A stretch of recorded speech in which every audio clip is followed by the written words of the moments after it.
Well, if you're a college basketball fan, then you probably don't need an introduction of the gentleman sitting next to me, unless, of course, you've been out of the country for the last 30 years. Nonetheless, Roy Williams, head basketball coach of the University of North Carolina and accomplished author. Coach, we'd like to talk to you today a little bit about your book and about the message of hope that just permeates throughout your life story. Well, you know, I think that somebody asked me when I finished it, said, well, what message were you trying to get across? And I said, well, I really didn't get that analytical.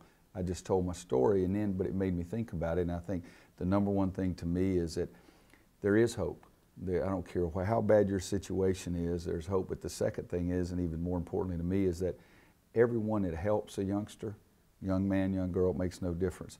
Even if it's just something little, it really means a lot. And that throughout the whole book, I had so many people that helped me out all the way through. My coaches, my teachers, the parents of my buddies. I had so many people that helped me out. And I knew that it meant something to me then, but as I look back on it, it meant much more than I even thought.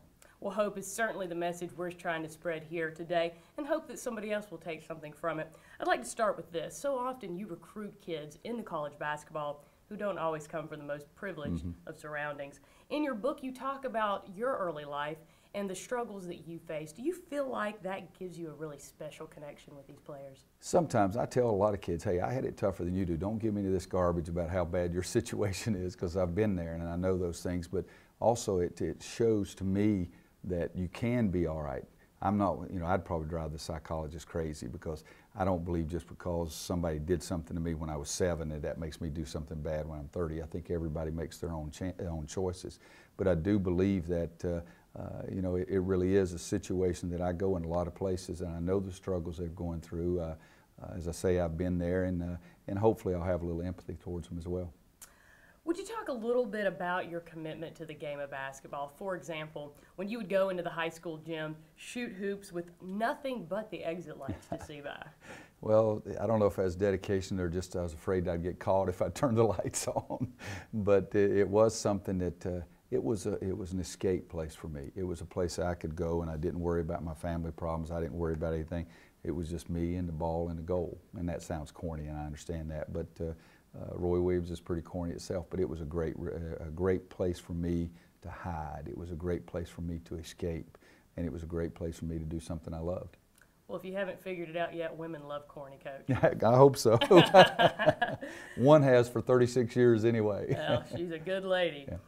A number of people have had an influence on your life, all the way back from Mr. Norton, your high school principal, who gave you that key to the That's gym, right. to Buddy Baldwin, your high school coach. Do you feel like you've had that same impact on your players? You know I'll never be as good as Buddy Baldwin was to me, and I'll never be as good as Coach Smith was to all his players, but I do try. And you know, kids have said some awfully nice things to me over the last few years, and that's meant a lot more to me than any financial bonuses or any awards or anything. My daughter gave me something one time that said statistics are important, but relationships last a lifetime, and that's really what I believe. Very true. That was smart of your daughter. Yeah, she's pretty sharp like her mom. I bet. You know, you found out early on at UNC that your future wasn't in just playing the game. You know, you were really able to carve out a very unique role in Coach Dean Smith's system. Well, you know, first I was just hanging around watching practice because I wanted to learn. I wanted to see how they did things. I made the decision to stay there after my freshman year. I played and wasn't good enough to continue playing, and had some opportunities. I could have gone to some smaller schools, but I thought it was much better for me to stay and learn as much as I could learn. And whether it's keeping stats or watching practice or refereeing, whatever it was, I felt like it was a great opportunity for me. You mentioned here in the book various head coaching opportunities that you had, Furman, UT Chattanooga, Mississippi State, and George Mason. Have you ever wondered if you would have been in a bigger hurry to really land that first head coaching job, just how different your life would have been? I've been very lucky. I mean, I was patient. There's no question about that. The right job was opened up for me, stared me right in the face, and it happened to be Kansas. I don't think about those other things, but every now and then somebody will ask that question, and I always say, you know, I wouldn't have worked out as well as it had. And I jokingly told John Kress this one time when John Kress left the College of Charleston for a day or two, and I can't remember now which job that he took for a day or two. I said, that's a job that I would really be interested in, but he came back 36 hours later. But you know, it was something that I've never had a plan. I've never had a 5-year plan or a 10-year plan or anything like that. I just wanted to do the best I could with the job that I had, and felt like, again, that the right one would be opening up and it'd be right in front of me. Well, you certainly followed your heart, and it paid off. Yeah. You mentioned here in the book that 2009, that championship was even sweeter than in '05. Even Coach Bobby Knight sent you a note saying how difficult it is to win a championship when you're expected to. Talk about those expectations that the fans and the media put on programs. That's right. You know, it's something I tell my players all the time. We don't deal with expectations. We deal with dreams and goals. The expectations we shouldn't be concerned about because those people don't have anything invested. But it's there. At a place like North Carolina, it's there. And then, you know, last year we were #1 preseason and unanimous pick and people saying greatest team and all this kind of stuff. And it was hard to manage that, but the kids were magnificent.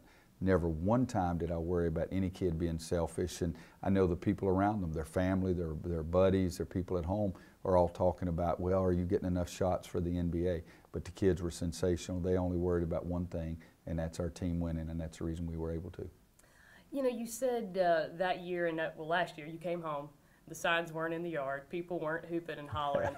And that, you know, a couple of you and your staff had some conversations about that. You know, what is it that, you know, you can really put in perspective for people? You know, I think, and we did talk about it quite a bit, I think in '05 it was such a release because, you know, 2 years before it had been 8, or 3 years before it had been 8-20. And we're back, you know, that kind of thing, and the euphoria of the whole thing. Those kids had some disappointment. And in '09, wasn't that. We had been pretty doggone successful, and they went, so, oh, well, yeah, we won another national championship. But we as a staff understood how hard it is, and it'll always be just as special to us, just as it will be to our players and also the students at school in 2009. But there's no question that some people sort of ho-hummed it, but not us.